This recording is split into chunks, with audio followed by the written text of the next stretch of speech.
Hello, this is Caesar. This is a short blog for sales engineering. And I'm going to talk about influencing quickly. Influencing, it's a powerful tool. It's a powerful tool. And as you probably know, if you don't know, I'm going to re-emphasize it now. I am not for unethical selling, and I don't believe that selling should be used in an unethical way, or hypnosis should be used in influencing the selling process in an unethical way, nor that it could be used as an unethical tool, but I wanted to emphasize that. However, what I do believe is that many times clients or prospects, they come to the selling process with preconceived ideas about who you are or about what the product is or it means to them, so on and so forth. And this is what actually we as salespersons, we would need to talk about or to influence. I'm talking about those preconceived ideas which actually prevents the prospect from seeing the product, the offering that you're making for what it is in this moment. And I'm going to tell you quickly about an experience that I had a couple of days ago when I was having lunch with a friend of mine. And we got to the part where we would have cookies. And I took my regular brown cookies, because this is what I like. I decided that I like. But I noticed in his plate, he had yellow cookies. And I made this comment, "Oh, you took yellow cookies. I don't really like yellow cookies. I only like brown cookies." You see, that was my preconceived idea. Now, it wasn't like my friend would want to convince me, to persuade me of having yellow cookies. He has no interest in that. But he did something which I found rather interesting. First and foremost, he started with an undeniable true statement. Something that I could not even think about denying it. Something like, well, those yellow cookies were the first in line right there. That's a truthful statement that my mind could not even think about denying. So that's the first thing. Secondly, he continued with experience type of statements. Experience like, oh, that's a yellow that reminds me of something. And he took a bite and he said, well, and tastes like that fruit that I remember I had a couple of days ago. So he continued with a couple of experience statements, experience of his that again I could not deny. How could I deny that actually that taste reminds him of whatever? And then he slid into more meaningful statements. Things like, I like it. Things like, it should be good. Things like, you should try it. Things like that. So he started from an undeniable truth statement. He continued with experiential statements about himself. And then he continued with things like more meaningful things that, it's good and it tastes yummy, stuff like that.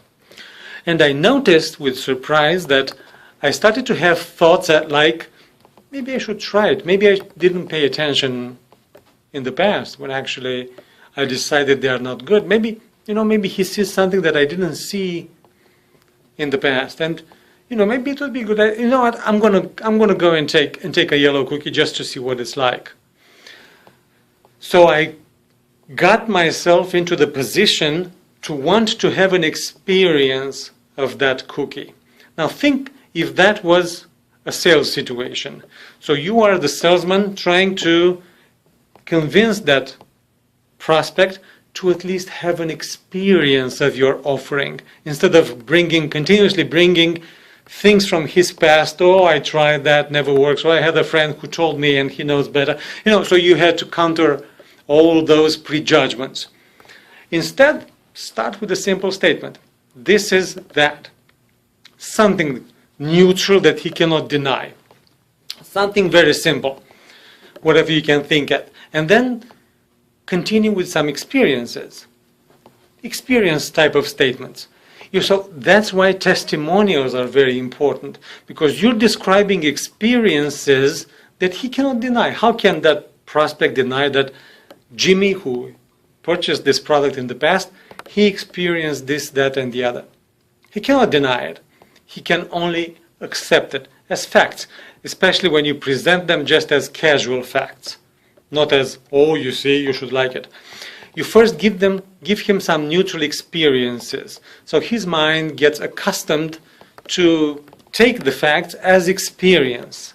Take your statements as experience, not as pushy type of, you have to do it. And once he gets more into the experience mood, then he eventually, when you suggest that actually might be a good thing, he would get into the state where his mind would think, you know what, maybe I should try it. Maybe I should just at least try it out to see, in his imagination I'm talking about, at least I should try it out, his mind would say, to see what it would be like to have this product. And when you engage his imagination, that's when the things start happening. I'm not saying that you're going to buy it. I'm not saying that you're going to trick him into buying it. But unless you engage his imagination to have his experience as of having that product of yours, he will never buy it. He will never take it. And even if you force it, let's say, even if you trick it in buying that product, he'll never be happy with it. He might have remorses. He might never call you back for future businesses. Or if he calls you only with complaints just to, get his revenge. And you don't want that. You want to engage his imagination in taking on the experience of having that product and for him to decide if it is a good thing or not. But unless you have him take an experience of having that product, you have nothing. And this is what you as a salesman really want. You don't want to force a sale. You want to have that prospect have an experience of having the offering that you're giving him. So that's basically my message for today. Try it out, see what happens, and see if this shift of paradigm, you don't, as a salesperson, you're not there to force a sale, but you're there to engage the prospect's imagination, what it would be like to have your offering. And this is the procedure that I suggest. This is the strategy, if you wish, that I suggest. Start with a simple statement that he cannot deny. Continue with experience statements that also he cannot deny, but gets more personal. And then you can continue with meaningful statements, things like, it's good, I like, stuff like this. So this is going to put him in the mood of trying out. See how this works mentally. I'm saying trying out mentally. See how this works for you, and let me know. If you have questions or comments, you have the boxes below. Let me know, and we can have a conversation about that. Until next time, take good care.